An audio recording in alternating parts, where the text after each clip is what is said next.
अब बात आती है स्केलेटन किस चीज का बना होता है, ये छोटे छोटे क्वेश्चन है जिसका डिस्कशन होना चाहिए। Whenever it is asked that what is the skeleton system is derived from the ectoderm, mesoderm और the endoderm, किसका बना होता है, एक्टोडर्म से, मेसोडर्म से या एंडोडर्म से।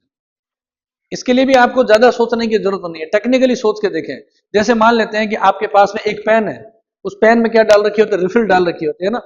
तो वो जो रिफिल होती है वो किसका काम करती है, अंदर का पाइप है, और पेन का कवर क्या है, वो आउटर हो गया। जैसे मान लीजिए पेन है तो आउटर जो पार्ट है वो क्या हो गया, एक्टोडर्म हो गया, और अंदर की जो रिफिल डाली होती है वो क्या हो गया, एंडोडर्म हो गया, और उसके बीच में क्या भरा रहता है, मेसोडर्म होता है। डर्म का मतलब क्या होता है, डर्म मीन्स होता है स्किन। टीवी में एक ऐड आता है डर्मिकूल पाउडर है, डर्मिकूल, कूल किसको कर रहा है, डर्म को कर रहा है।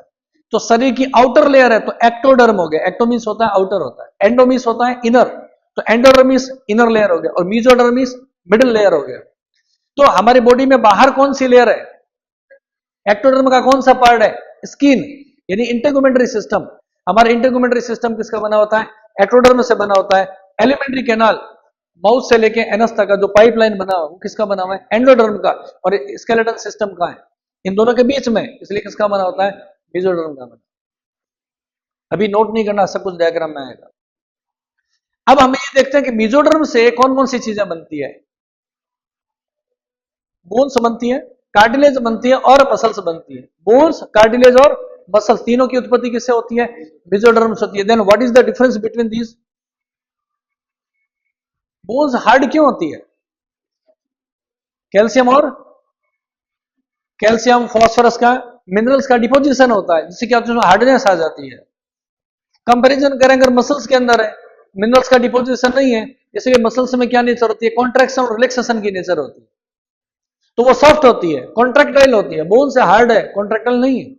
और इन दोनों के इन बिटवीन क्या है, कार्टिलेज होती है, जिसमें मिनरल्स का डिपोजिशन है उतना नहीं है जितना बोन्स में, यानी मसल से ज्यादा है और बोन से कम होता है, इसलिए वो इंटरमीडिएट नेचर शो करती है।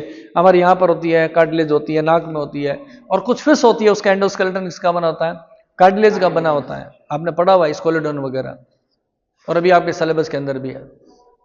तो बेनिक बात आती है, पहले आपको पता होना चाहिए कि जो आप पढ़ने जा रहे हो स्केलेटन सिस्टम, उसका काम क्या, उसकी ओरिजिन किससे होता है। फिर नया वर्ड आता है osteology. What is the mean of this osteology, osteo and the logos. Osteo means होता है बोन्स, और लोगोस मीन्स होता है स्टडी करना। तो ऑस्टियोलॉजी मीन्स हो गया स्टडी ऑफ द बोन्स हो गया। अब हमारे सिलेबस में क्या क्या है, कौन कौन सी बोन्स है और किसकी हमें स्टडी करना है। हमारे सिलेबस में फिशेस, एम्फीबियन, रेप्टाइल, एविज और मैमल्स है। Fishes, amphibian,